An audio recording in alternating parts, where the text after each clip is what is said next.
हिमाचल में इस मानसून के दौरान अब तक 111 लोगों की मौत दर्ज की गई है और सबसे ज्यादा तबाही सिरमौर में हुई है, जहां 87 लोगों की जान गई। इसके बाद लाहौल स्पीति में 16 मौतें हुई, जबकि सोलन में 4, मंडी में 2 और कांगड़ा और कुल्लू में एक एक मौतें दर्ज हुई है।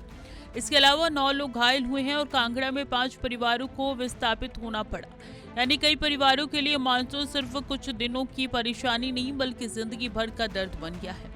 मौतों के बाद अगर घरों के नुकसान की तस्वीर देखें तो 743 मकान क्षतिग्रस्त होने की जानकारी सामने आई है।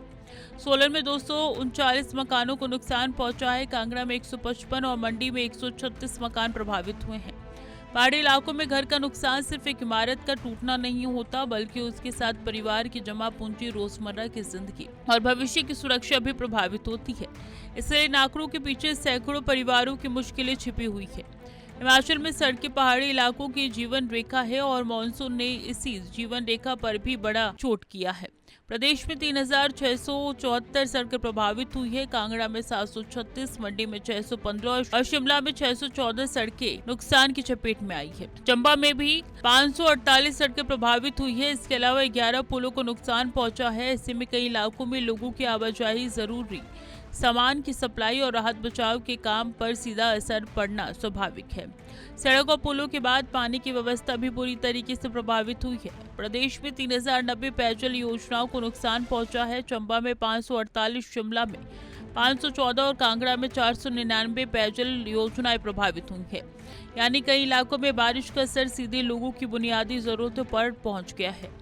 वहीं बिजली व्यवस्था में भी 494 किलोमीटर से ज्यादा हाई वोल्टेज लाइन और 755 किलोमीटर से ज्यादा लो वोल्टेज लाइन प्रभावित हुई है। इसके अलावा 1770 बिजली के खंभे और 338 ट्रांसफार्मर भी क्षतिग्रस्त हुए हैं। अब इस तबाही की आर्थिक कीमत समझिए। लोक निर्माण विभाग की सड़कों को करीब 536 करोड़ 83 लाख रुपए का नुकसान बताया जा रहा है। जल शक्ति विभाग की पेयजल परियोजनाओं में करीब 116 करोड़ 14 लाख रुपए का नुकसान हुआ है, जबकि निजी संपत्तियों को करीब 12 करोड़ 87 लाख रुपए का प्रत्यक्ष नुकसान दर्ज किया गया है। यानी मानसून की मार से सरकारी ढांचा और आम लोगों की संपत्ति दोनों प्रभावित हुई है।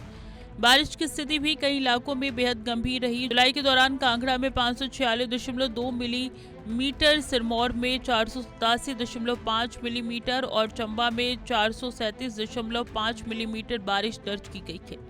वहीं कुल्लू और लाहौल स्पीति में 3 जगह बादल फटने की घटनाएं भी हुई है। इन घटनाओं में किसी की मौत नहीं हुई है, लेकिन लगातार बारिश और अचानक होने वाली प्राकृतिक घटनाओं ने पहाड़ी क्षेत्रों के लिए खतरा लगातार बढ़ा रखा है। सिरमौर इस मानसूनी आपदा का सबसे दर्दनाक चेहरा बनकर सामने आए हैं। प्रदेश में हुई 111 मौतों में अकेले सिरमौर में 87 लोगों की जान गई। वहीं संपत्ति के नुकसान में सोलन सबसे आगे रहा, जहां 239 मकान क्षतिग्रस्त हुए हैं।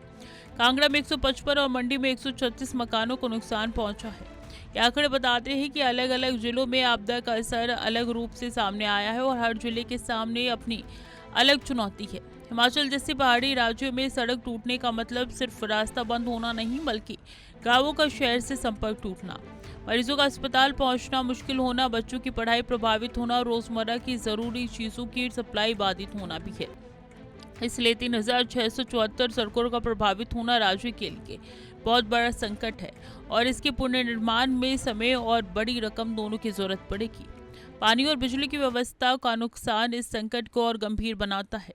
3090 पेयजल योजना को प्रभावित होना बताता है कि प्राकृतिक आपदा ने सीधे उन व्यवस्थाओं को चोट पहुंचाई है जिन पर हजारों परिवार रोज निर्भर रहती हैं।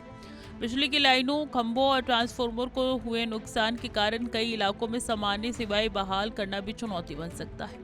ऐसे में राहत और पुनर्निर्माण का काम कई स्तरों पर एक बार फिर चलाना होगा। फिलहाल सरकार की सबसे बड़ी चुनौती प्रभावित परिवारों तक मदद पहुंचाने के साथ साथ बुनियादी ढांचे को जल्द से जल्द दोबारा खड़ा करने की है, क्योंकि बारिश रुकने के बाद भी संकट खत्म नहीं होता। असली मुश्किल तब होती है जब टूटे घरों की मरम्मत, सड़कों की बहाली, पुलों का निर्माण, पानी की सप्लाई और बिजली व्यवस्था को फिर से सामान्य करना होता है। हिमाचल में इस मॉनसून के आंकड़े साफ बता रहे हैं कि प्राकृतिक आपदा का असर कितना व्यापक रहा है। 111 लोगों की मौत, 743 मकानों का नुकसान, 3,674 सड़कें प्रभावित, 11 पुल क्षतिग्रस्त और 3,900 पेयजल योजनाओं पर असर। इसके अलावा बिजली की लाइनों, खंभों और ट्रांसफार्मरों को भी बड़ा नुकसान हुआ है। यानी पहाड़ पर एक साथ कई मोर्चों पर संकट खड़ा हुआ है। अब जरूरत सिर्फ नुकसान का हिसाब लगाने की नहीं है, बल्कि ऐसे इलाकों की पहचान करने की है जहां पर हर मॉनसून में खतरा बढ़ जाता है। समय रहते सुरक्षा इंतजाम मजबूत करने की है और आपदा के बाद राहत को प्रभावित परिवारों तक तेजी से पहुंचाने की, क्योंकि इस बार आंकड़े सिर्फ सरकारी रिकॉर्ड नहीं है, बल्कि उन परिवारों की कहानी है जिन्होंने अपने लोगों, अपने घरों और अपनी रोजमर्रा की जिंदगी का बड़ा हिस्सा मॉनसून में खोया है। कैमरा पर्सन प्रेम के साथ मैं मोनिका, टीवी 100 नोएडा।